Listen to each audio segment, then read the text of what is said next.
Hello, welcome again to another series. In this series, we will focus on instructional design. We are still in the series facilitating learning in flexible learning environments, particularly in higher education. So, our focus in this series is design and some tips on how we can design our instructional learning plan, okay, to really tailor to the needs of the learners. So, we will be focusing on some key principles, practical approaches on how to design.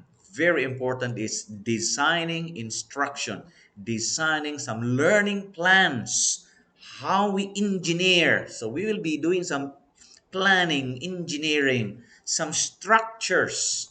We will be discussing that in a while.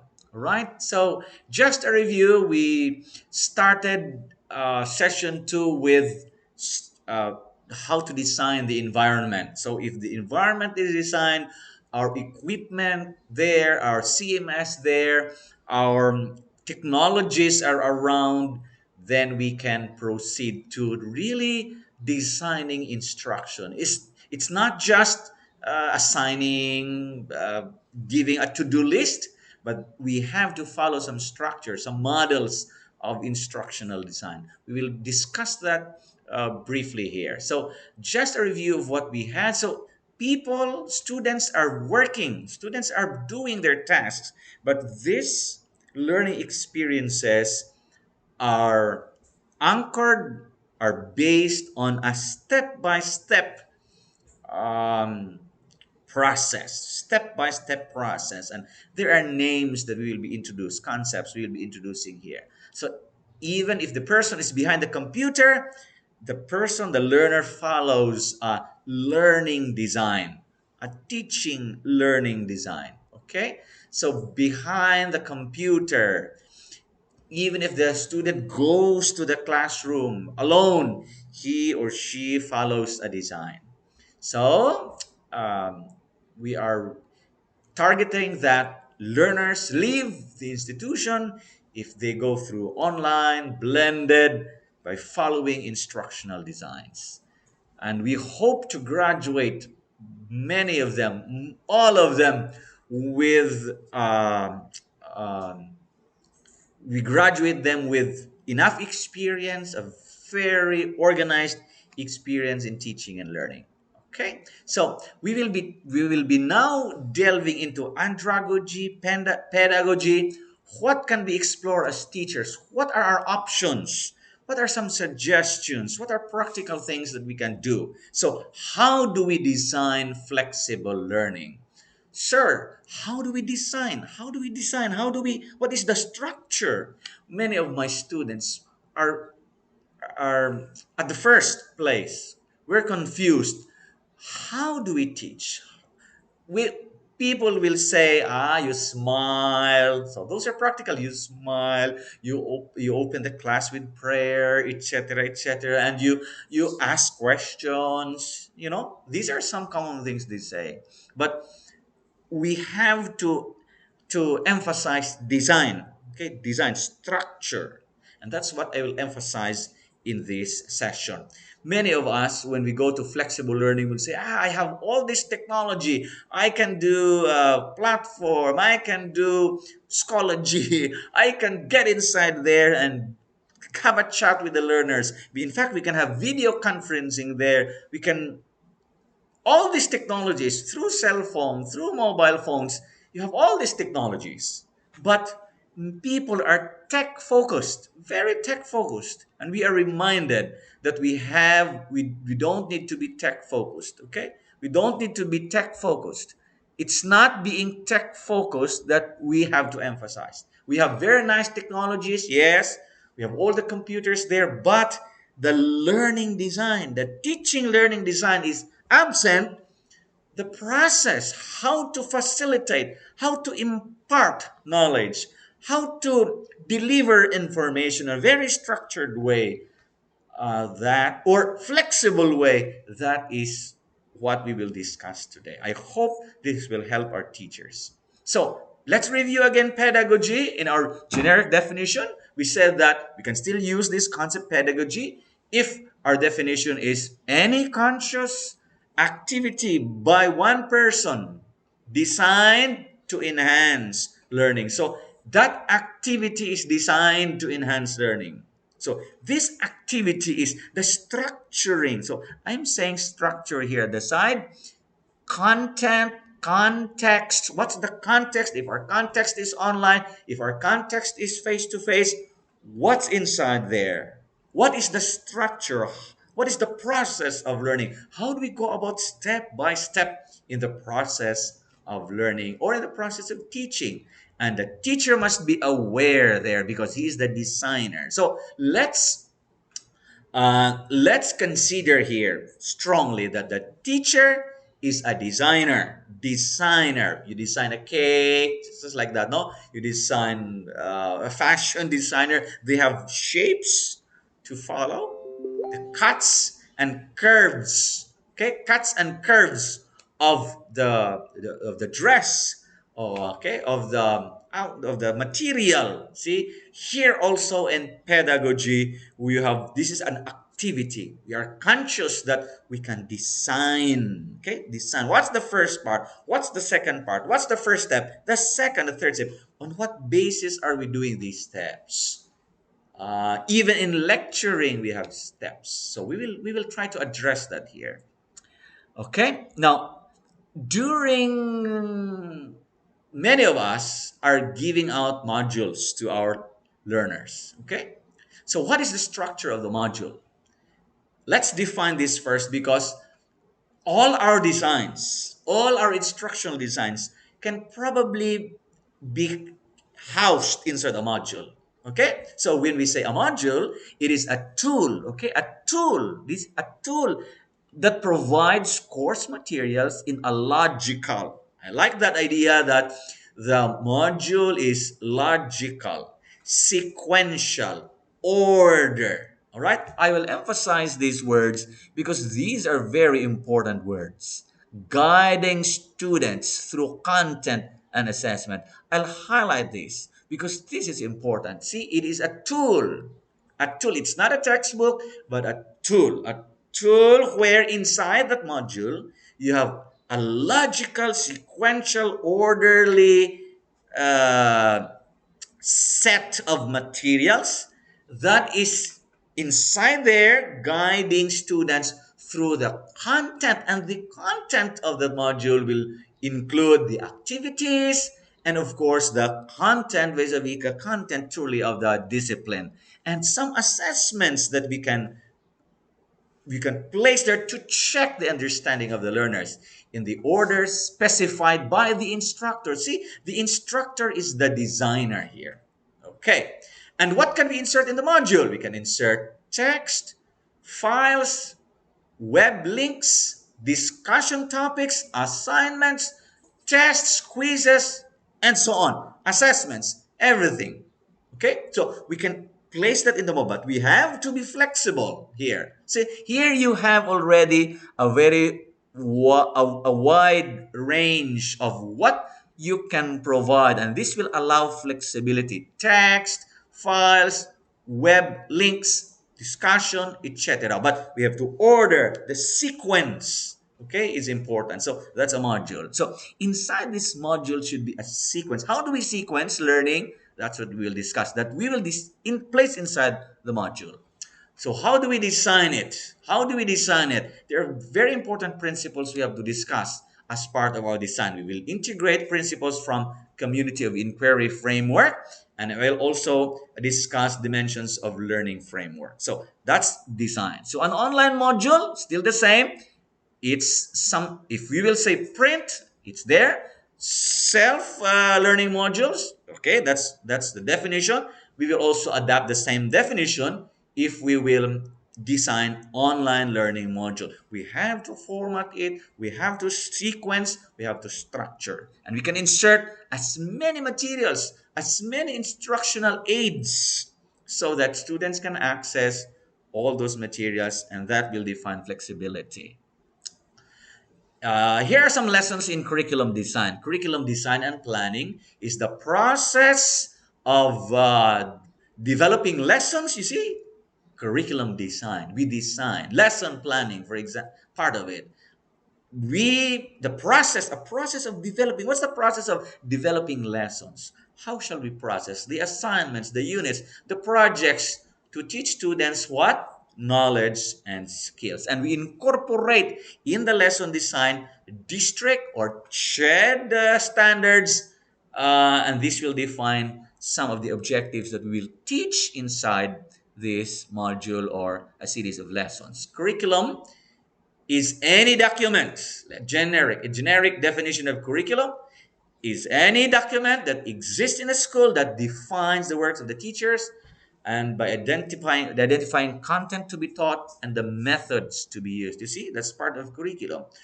The content to be taught, the methods we will use, sorry, the methods we will use in part of curriculum.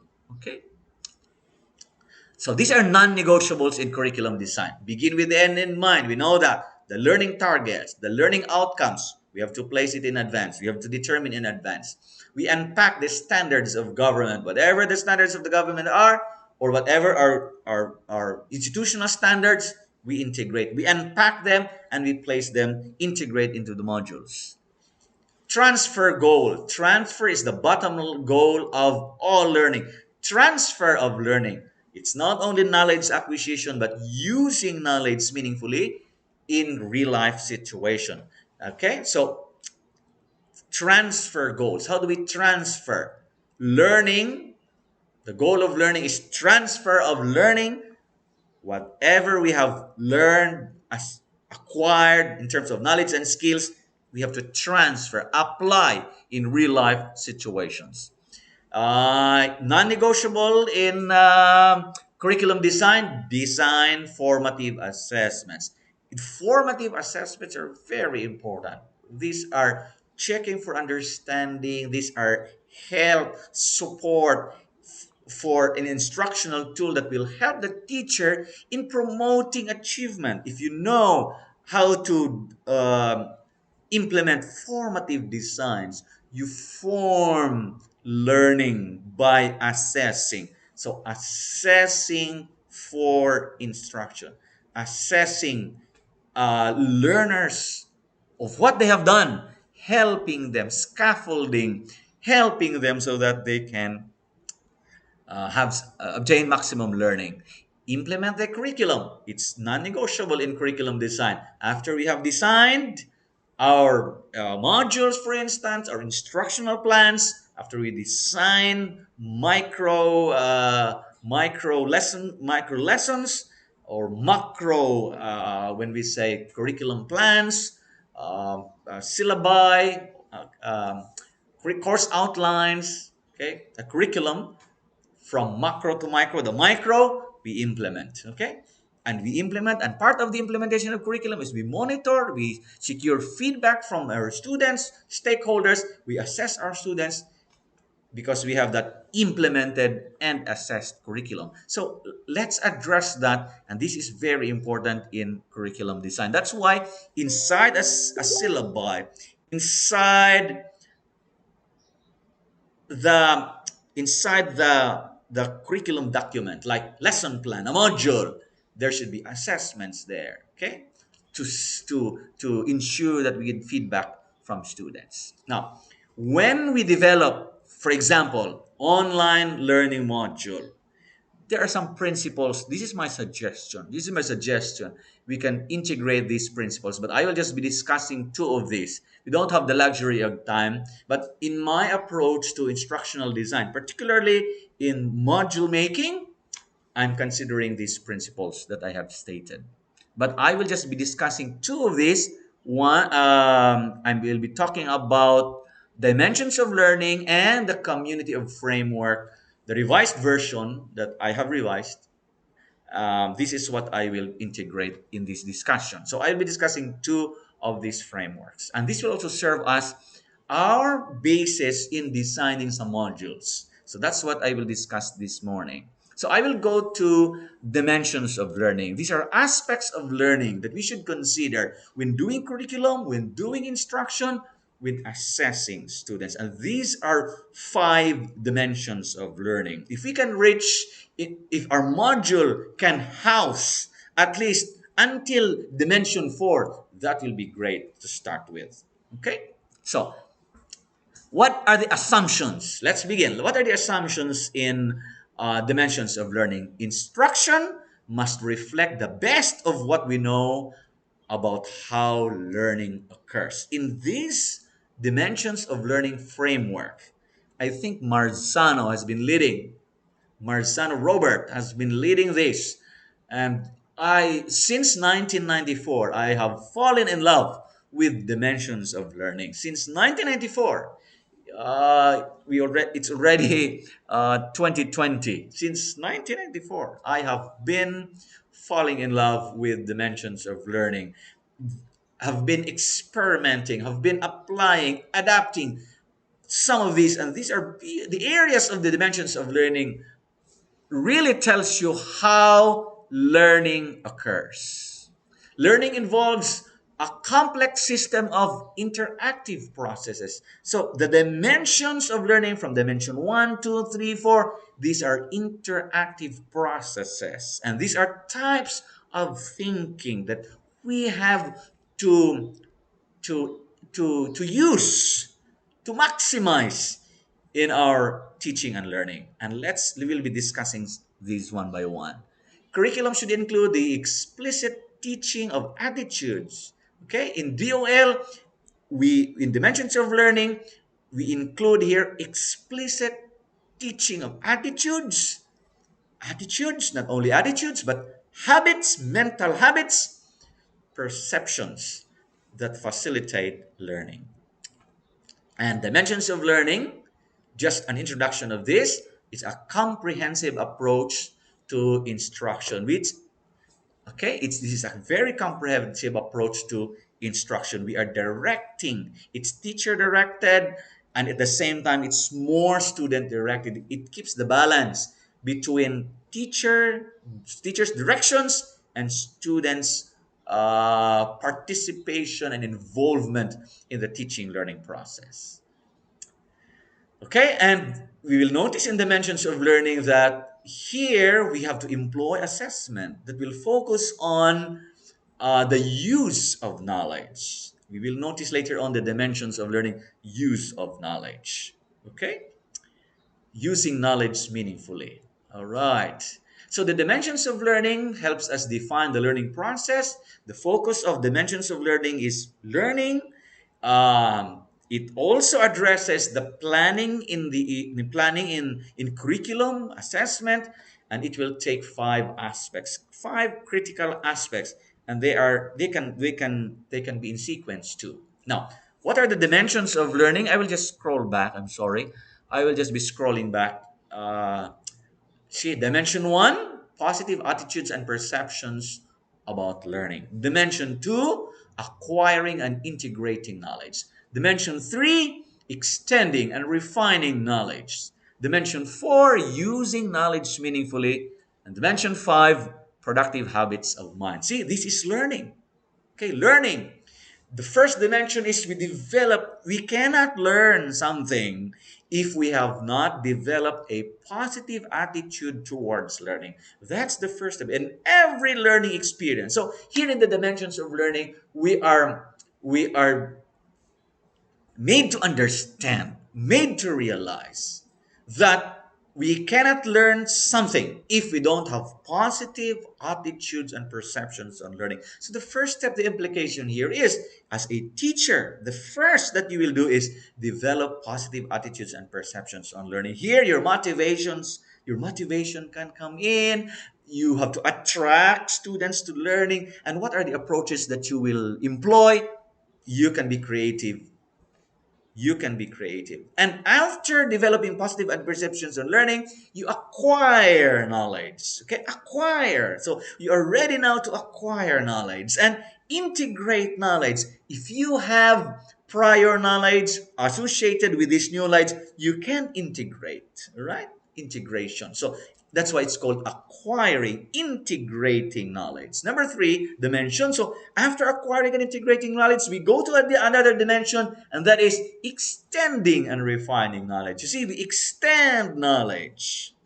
We refine more practice, more mastery, extending knowledge. You stretch a bit, okay? Seeing what has been acquired, what has been connected.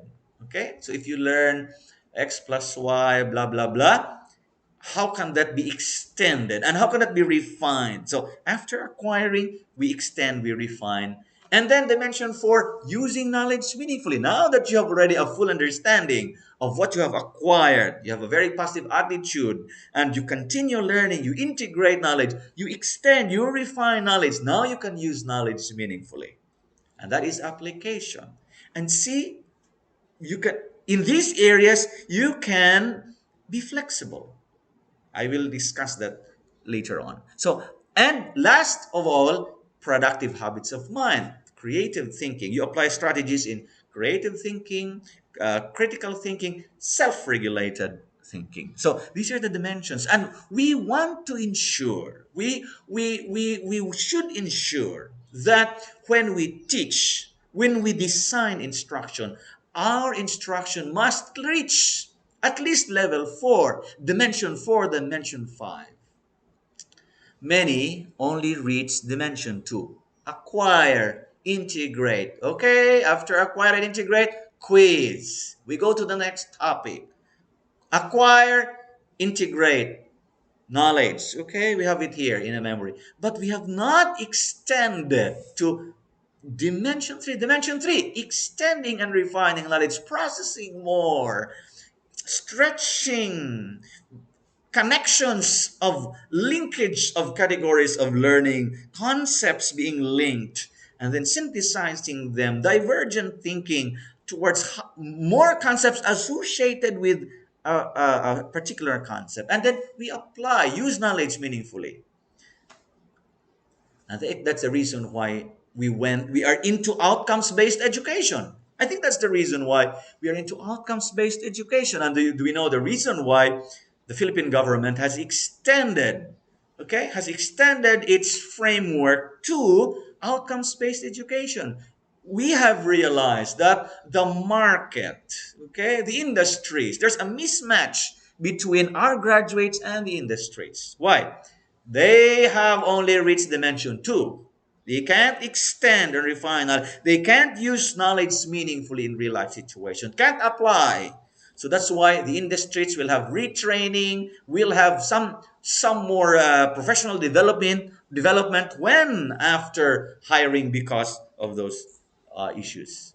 So let's go to number 1, dimensions of learning, positive attitudes and perceptions. See, we have to feel comfortable first before we learn. Safe learning. We have to order. We have to see structure. No put downs. Understanding students' difficulties. A positive mindset. That is dimension 1. So the teacher has to help. The teacher has to structure the learning process such that the first step should be feeling comfortable, attracting students to the learning process. And after that, we have acquiring and integrating knowledge. See, we can still employ flexibility. Flexibility. What is the safe learning? What is safe learning to you? Ma'am, I can go online. I can go face to face. See, you can stretch. I'm comfortable with this. I'm comfortable with that. We can differentiate. And if we understand our students, then we can be flexible. So here in dimensions of learning, we can actually really employ flexibility. Acquiring and integrating. How do you acquire? So you acquire knowledge now. So after being positive, as I discussed earlier, acquiring new knowledge, integrating, relating new to old knowledge. Then part of dimension 2 is organizing knowledge. So once a person has acquired knowledge and skills, and then integrate, relate old and new knowledge, then the person has yet to organize in his head, oh, ano ba, what have I learned? Okay, This is it, the structure. These are categories of blah, blah, blah, blah, blah. These are the systems, human body system, blah, blah, blah, blah. So I categorize them, I'll organize them, and then I'm ready to store those into the long term memory. And that is acquiring and integrating knowledge. And we say the person has learned. Yes.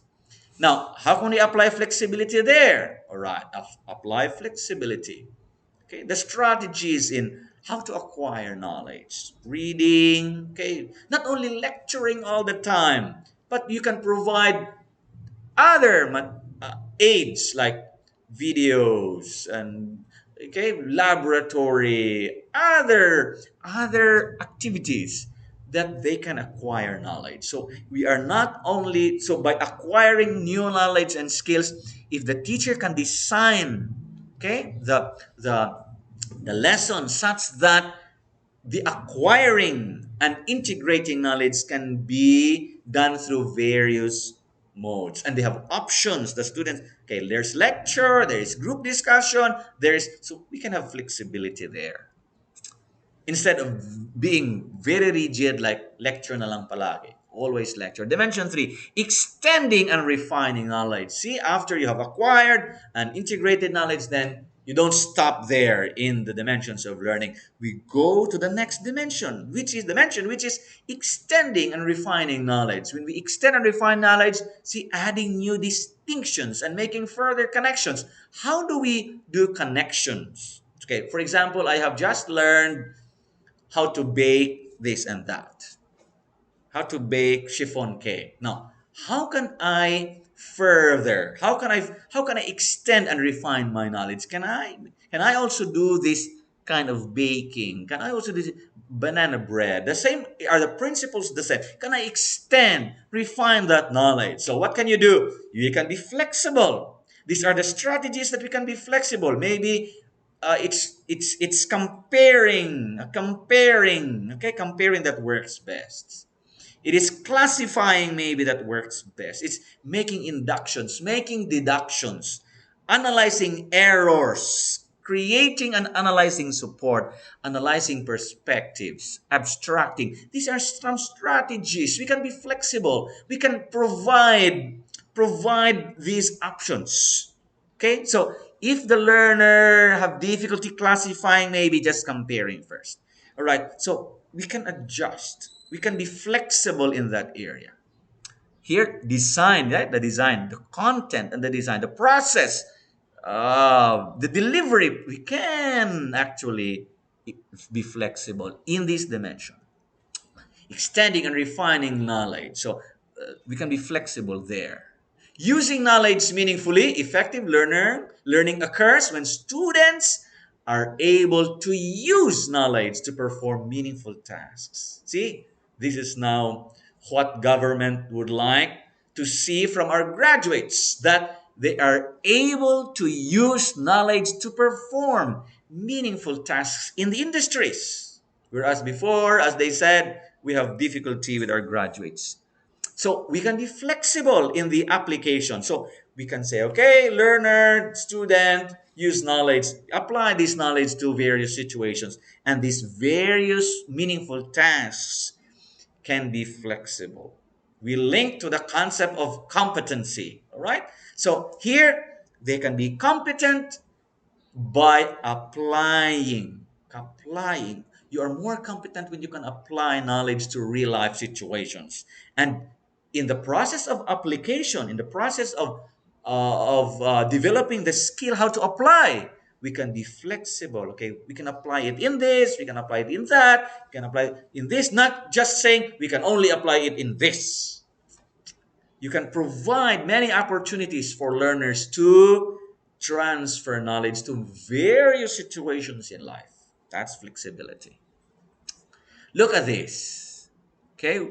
When we use knowledge, I we said earlier, perform meaningful tasks. And if what is enduring understanding? Enduring understanding occurs when people perform tasks associated with what they have learned. And this is open ended, complex, authentic, and we can be flexible here compared to just knowing. When we check knowing by paper, pencil, quizzes, and tests, selected response, true or false, multiple choice, particularly, and that's all. I think we learn best if we are performing tasks based on some principles, based on the concepts and the knowledge that we know. We can apply knowledge to real life situation, and that is performance of tasks and projects. And this is open ended, complex, authentic, and here we can navigate through flexibility. Right.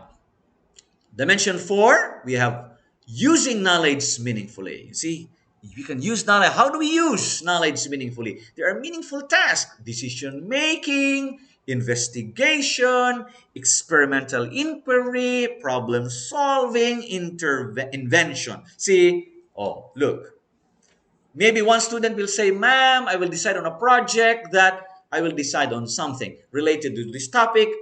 I will apply this, but the application will be decision making. Okay, go. Some students will probably say, ma'am, I'll do an experiment on this. Okay, ma'am, I'll be solving a problem, and this problem relates to what we are discussing. I can invent something. I can develop a prototype that will address this. See, the range of flexibility is there in using knowledge meaningfully. That's why I have fallen in love with the dimensions of learning, because the teacher can just allow learners to decide on what they can do when they are required to apply knowledge. So, in a particular module, here's an application. Okay, what will you do? What will you do? What will you do? Choose from these options. Ma'am, I will have a project where my decision making is developed. Okay, ma'am, I'll go into investigation. All right. So, very nice. Flexibility. Then productive habits of mind. Then creative thinking, invention, critical thinking, regulated thinking. So, I will not discuss that. It will take a little time, but I am just interested in saying that, in emphasizing that when we design learning, we will not only be until dimension one. It should reach dimension five, productive habits of mind, creative thinking. And this is related to dimension four, use, when the students can use knowledge meaningfully and be creative, integrated creativity. They can self-regulate. Okay, I can think this way. I can think this way. I can do this. I can do that. I can be creative in this, in the application of knowledge. And we will have very, very transformed learners. See, the dimension five, the five dimensions, the foundation of the five dimensions is we have the habits of mind, and that and the positive attitudes and perceptions. If you look at this design, they are in the outer layer. They influence what's inside. So you can acquire and integrate knowledge if you have those habits of mind: self-regulation, be creative, all right, critical thinking, and you can use knowledge with that. And we can also use knowledge, extend and refine knowledge if you have a positive attitude and perception on learning, plus the habits of mind. And I think we are integrating them all. Okay, so we encourage our teachers to don't just motivate your students to learn, help them acquire, integrate knowledge, help them extend and refine knowledge, help them use knowledge meaningfully by employing habits of mind. And I think when we do that, we will have a very nice lesson design. Okay, effective lesson design. Now, so what are the possible options of design?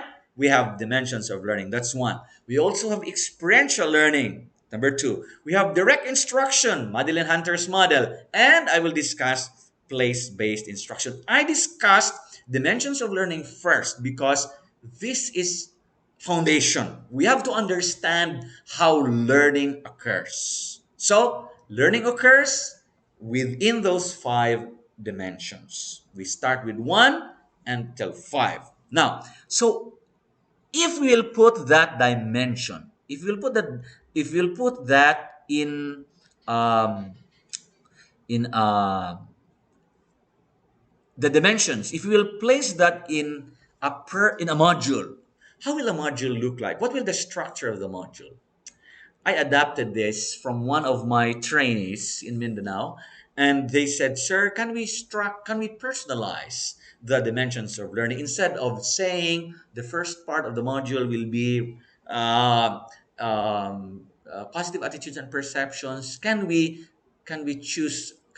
And I have suggested this to them, and this is their output, that we have to personalize the design. We will use the principles of the stages, the parts. We can also, so we can be creative here, and then we can change the names. This is what we have explored. This is coming from our Christian school, our Adventist Christian school, helping some people here making modules for basic education. And they said, "Sir, our module will be structured this way. Reap, reap. We are wanting to integrate the idea of harvest, second coming, rewards, baptism, fruits of the Spirit in reaping." So we say we start with reap. So refresh and reflect. That's dimension one. Explore, dimension two. Dimension one is creating positive attitudes and perceptions on learning. All right. Number two, step two of the module, explore. And they say acquire and integrate knowledge. Then apply. The apply side of the module will be extending and refining knowledge. And perform, using knowledge meaningfully and produce. Okay. Perform and produce, using knowledge meaningfully, and dimension four. So every module, every lesson, a lesson guide, a self-learning module will really cover all the dimensions of learning. So each of the sections here, there will be instructions coming from the teacher. That is, the teacher will design what he or she will place instructions together with content inside. So here, look at that. Dimensions of learning, personalized, reflect.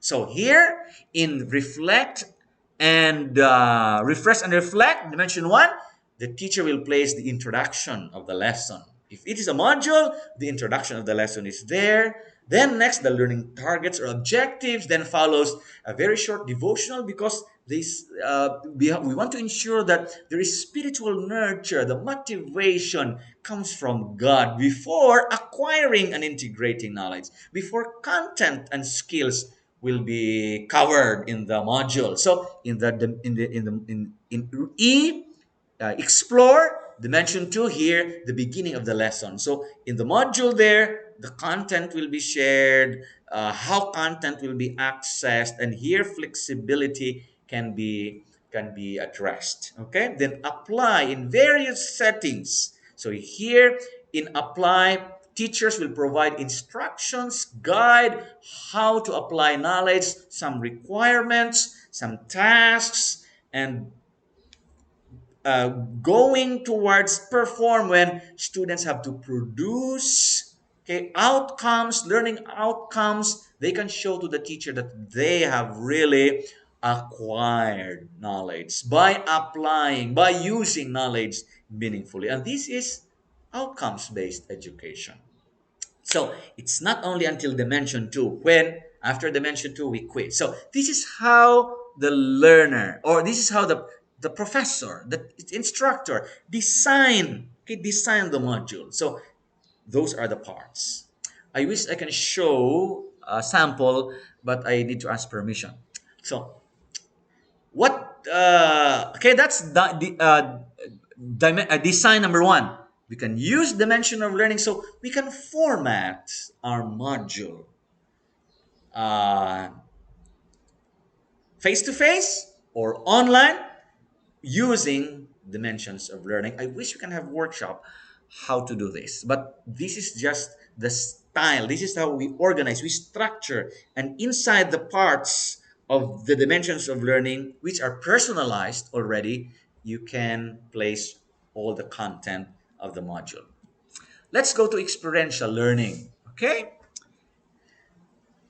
experiential learning is very good for higher education also.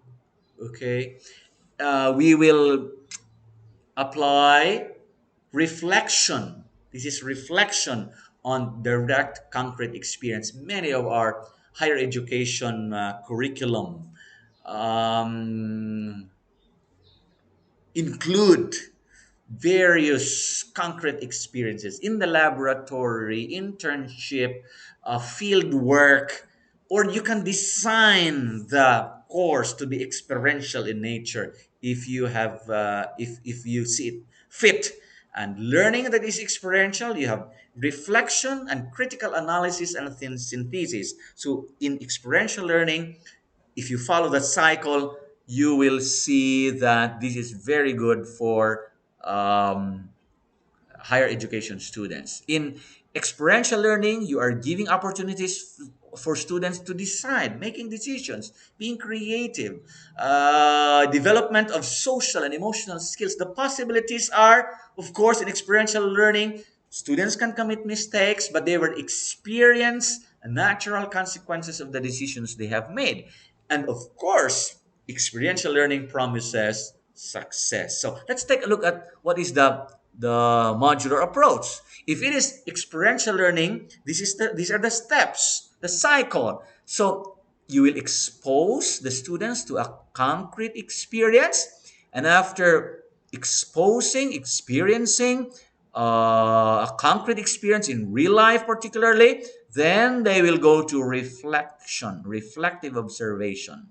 And here you are diverging here. You are transforming here. All right. So this is transforming of that experience into something they should learn. And that's the second part. And here, assimilating after reflecting on that experience. For example, they have just concluded 12 hours duty in nursing. Okay, 12 hours, concrete experience. They have a detailed experience based on the instructor's guidance. And after that, you can move to reflective observation. What did we experience? What are we learning from that experience? What have we covered there? What have we learned there? All right. And what are the principles? How we have abstract conceptualization. See, assimilating now. Okay, transforming experience into some conceptual understanding. And what principles have we learned? What principles have we learned? What are the concepts have we learned from that experience that we have just reflected on, we have just experienced also? And they will say, these are the principles, these are the ideas. Can we try it again? Can we try it in this setting? Can we try it in this particular setting? Can we try it in this? And that is active experimentation.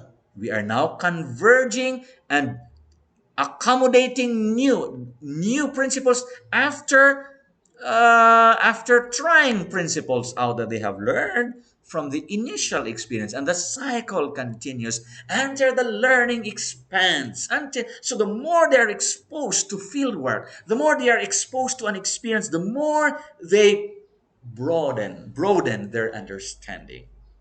Okay, so the more you engage in engineering work, the more you're engaged in the field work, the more you understand the concepts as you reflect. So this is a very nice model for higher education. So how do we? So here, I'll just before I go to the outline of the module, experiential learning, field work. So what are concrete experiences that from there we can learn, we can develop some reflective observation. So try it out, see what happens. So we can start our module with that. Try this out, see what happens. Deploy students in the field work, in laboratory experience, practicum, clinical education, internship. Okay, go try this out in 3 days, 2 days. Okay, try this out. Okay, and after trying that out in these sections, you can add more to the list. Then you'll say, okay, let's analyze that experience. Reflective observation. Analyze the experience. And we view the experience from multiple perspectives. See how flexible that is. Okay, flexibility there. Teacher doesn't always say, this is it, this is it, this is that. Only this, only that, no more. You're wrong if. No. That is flexible learning. In terms of design, design. And after that, after analyzing the experiences or the experience, after being exposed to that concrete experience that they tried out, connect ideas, link to existing knowledge. And see, you still have another dimension here: linking, integrating knowledge. That's why we can also employ the services of dimensions of learning: abstract conceptualization, connecting ideas, linking ideas to existing knowledge. Now, can we read the book? What does the book say? This is what we have observed. Do we have that in the literature, etc., etc.? Can do we have that in the textbook? Do we have that in research? Can we link them all? And can we develop new principles? And you formulate hypotheses, you formulate new principles, new conceptualization, and you say, why did we try this out again? And we try again, and the cycle goes and goes that way, and then we expand our understanding of a particular coverage. So this is how you can plan that in your instructional module. So first you put your introduction in the module, put your learning outcomes and your learning targets, then the lesson proper will be there. Experience. That's the first part. Provide instructions how to go about with the experience. The teacher can design there. Can type it out. This is what we will do, And then reflect. In that module, provide questions for reflection. Provide opportunities for students to share their perspectives, what their experiences are. All right?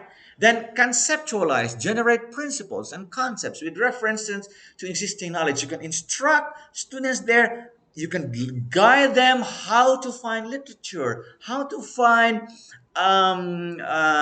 connections of what they have seen and discovered with literature.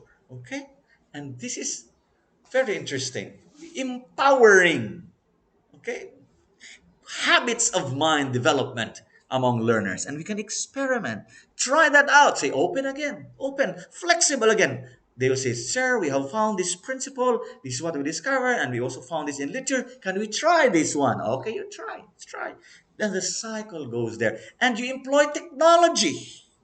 Okay, integrate technology. Place a video there that they can serve as reference. Place a website, a web link. Open a chat board in reflection. You can say that, no? You can say here. You can open a chat. If this is online learning, a module in online learning, here's a chat we can discuss. Okay. You can a chat room. So you can place instructions there, what you will do so that you can be sharing ideas.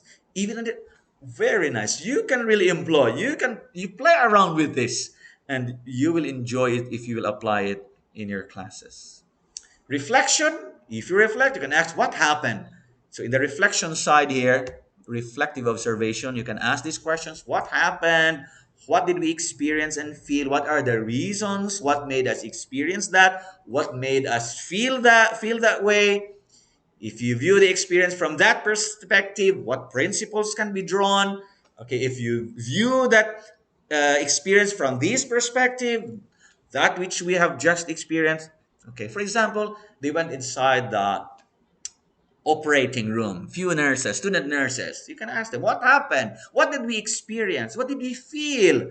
In view of that experience, what principles have we drawn? What did we learn from the doctor? What principles did we employ? Are others using them? Are there research? So many things you can do. And this, what if we will do this? What have we learned? Etc. Conceptualize. What have we learned? What does this experience tell us about community sharing, divergent thinking, guessing, whatever, about math or angles, etc. What existing knowledge is available that is linked to what we have just discovered? What they what are they similar or different? Something like that. Experimentation. How can we refine this knowledge? How can we extend the knowledge, the application of this knowledge into various settings? What can potentially happen if, and what can we further learn or discover?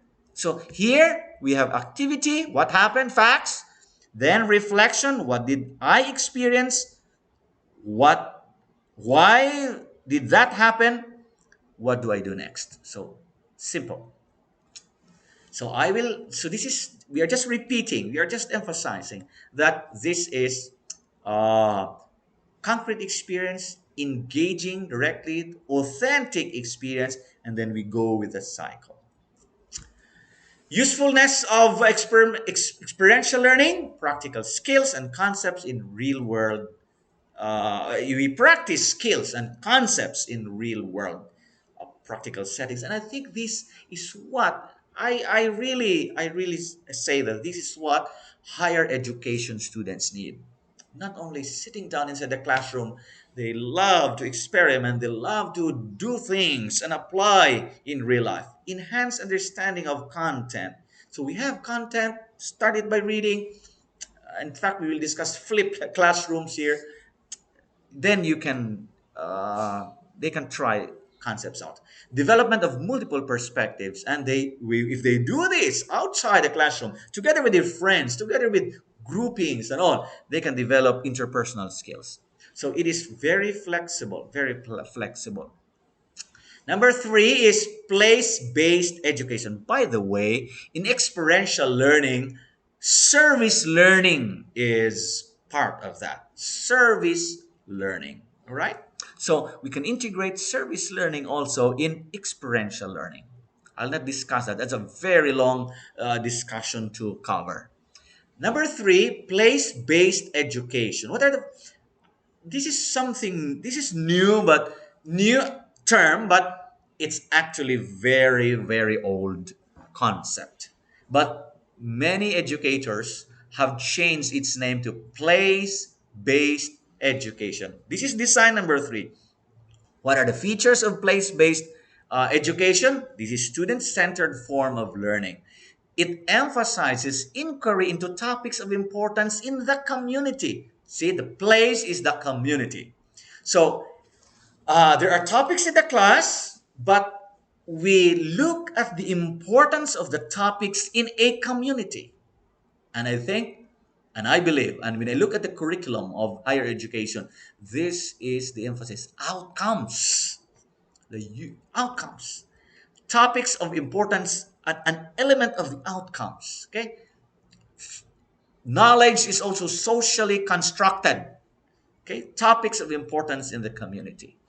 Place-based education, community becomes the classroom. Wow, very nice idea. The community becomes the classroom. So with some topics, students go to the community and then they say, "Oh, what can we see the topics in the community?" Ours is this is now virus. Oh, okay. Wow, virus. What's happening in the community? What are viruses? What? How is the community aware? How do we treat, etc.? Community becomes the classroom. Learning from experts who can address issues in the community. So we also learn from experts who are in the community who can address the issues in the community, and the community comes to the classroom. Okay, students propose solutions. Very nice. In here, the students, when they are already in the community, they see the problems in the community associated with the topics covered in the class. Students can propose solutions that have global application. Wow, we have globally competent students. And the approach, this is an approach to curriculum development and instruction. So attention to local culture. The students then will say, okay, they are culturally sensitive, sensitive to culture, the phenomenon around, the phenomena in the community, the issues in the community, and the basis for some learning in the school is from the community. So place consciousness learning, right? So this is place-based instruction. And the benefit is our students will be environment, they are stewards of the environment, environmental stewardship, and they are part of the community development. So that if they are already, I have seen many teachers who bring their students to the community and just enjoy learning there in connection with what they are covering inside the classroom. Very nice. So if it is place-based instruction and if it's directed to addressing issues in the community, then we can apply specific models. Here we have design thinking. Last week there was a conference on design thinking, and this is one. Okay, inquiry learning, group investigation. We will cover this. Huh? We will cover this. Some of these. Uh, I think Madeline Hunter should not be around here. I'll just check. Okay. So this is what we can employ. This is what we can employ. Okay. So in place-based education, which focuses on problem solving, issues addressed in the community, and we bring those issues to the classroom also, and we provide solutions. And what is our model of problem solving? Design thinking is one of those options. Inquiry learning, this is investigation, doing research. So we can employ those models. So in design thinking, we will cover empathize. We understand the needs of the community, explore, and materialize. So if you place that, so in design thinking, right, we empathize. We go to the community and discover those needs. Innovation should be human centered, as they said. Then we ideate. Okay, what we define. Okay, what we ideate. I think we ideate. We define first. We define what is the problem there? What solutions can we what solutions ideate? What solutions can be drawn? We can explore there and what is a prototype solution? Okay, that we can bring to the community and then we can test and then we can implement. So simply problem solving, right? So your module can probably be organized in this structure. You have an introduction of the module. The topic is this, right? The topic is this, and then the targets are the performance output will be there, and then okay, what are the problems? What then you go to the community on a certain topic. Then phase one, problem exploration. I think you can emphasize that. Okay, and then definition of the problem. Okay, so we can have Zoom meetings on this. Okay, and they can be done in groups or individuals.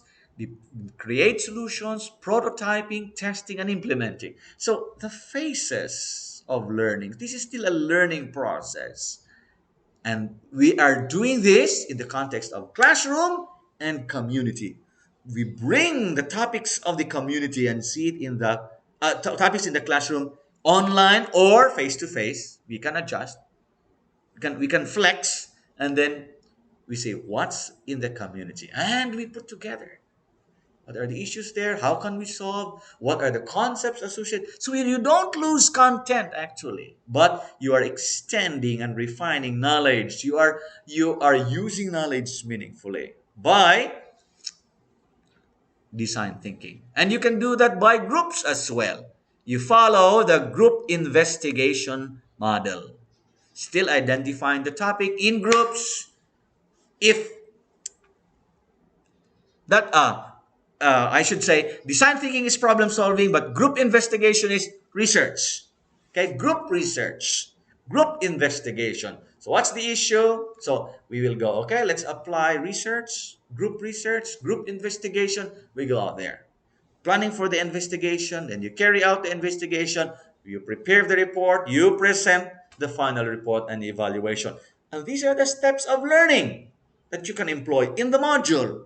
So you can just place inside here in the structure of the module, provide instructions for each of these, and you can be flexible in any of the parts in addressing. So since you cannot do face to face, okay, after identifying the topic, let's share together, let's have caucus, let's do it in Zoom. Okay, what do you have? All right.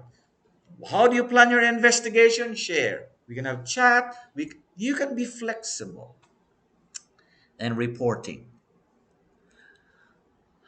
Okay? So that is design number 3. I'm just reiterating that structure is very important. You design learning by following some crucial steps, phases of learning. So One phase of learning is identifying a topic. One phase of learning is planning for investigation. That's another step. Okay. When you apply design thinking, still the same. That's one phase. These are phases of the learning process. And every time you experience one phase, you are learning. You have content alongside, you have some community exposure alongside, and you can blend together. And the experience is rich. It's just flexible. It's just open. And you employ technology there. Okay, you can call each other. I can give a support as a teacher by opening my lines. Okay, and Facebook, and we have the platform also, CMS, LMS. Okay, I'll go to the last one, which is direct instruction. Well, if you really want to have direct instruction, here I'll give you a model. Okay, model in Hunter's lesson plan, or you can integrate this a learning plan, lesson plan. Lesson can be a module also. So we have here the seven parts and in three categories: getting student set to learn. Okay, so in the module you can provide there, you can state the objectives and the anticipatory set. That's number two. And then direct instruction, checking for understanding. The teacher here can input, model it, can input, provide an input, and this is input modeling. The teacher can model an expected output, or can model the ideal concept. Okay, and for checking for understanding, you can check the student if the student has understood. Students have understood, and guided practice. Okay, they will after you have modeled, they can practice what you have modeled to see if they have learned. And independent practice and closure. Let's try to take a look at this one by one. So getting student to set to learn, stating objectives. So begin your lesson. So if a learner receives the module, he looks at the module and say, okay, the objectives of the class, the objective of the lesson is here. Even if he's just away in Mindanao, all right, in Singapore, what are the objectives to the lesson? That's this, and that. Anticipatory set. What is anticipatory set? Oh, here's an activity. Here's a video. Here's a film that I can see. What is this? Reflective exercise. Doing something to create that sense of anticipation, right? You can set that in the module. And after that, you go to input modeling. Okay, students acquire knowledge and skills or the process right. So the teacher, you can create a video, you can have a demo, and you can have exemplars example, and you can also organize a group of your students and say, be can you demo, can you make a video, and this is the example of what we should learn. All right, okay. And you can also demo as the teacher, and these are the knowledge and skills that we have to cover, ba ba ba ba ba ba. And after that, you model. Then you have checking for understanding. Provide activities there. You can ask questions. You can integrate formative assessments, and you can observe students if you want them to if you want to check whether or not they have understood what you modeled. So you can model an input, concept, skills, or you can model a practice, something that you can do, or skills. And then direct instruction and checking for understanding, guided practice. You can do guided practice then.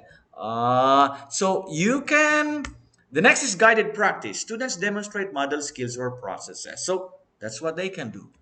Okay, guided practice. You are there alongside to provide support. And independent practice. Here you can have some flexibility. Demonstrating for mastery, application to various settings. Here you have flexibility. So, ma'am, okay, can I do this, ma'am? Can I apply this there? You can have that.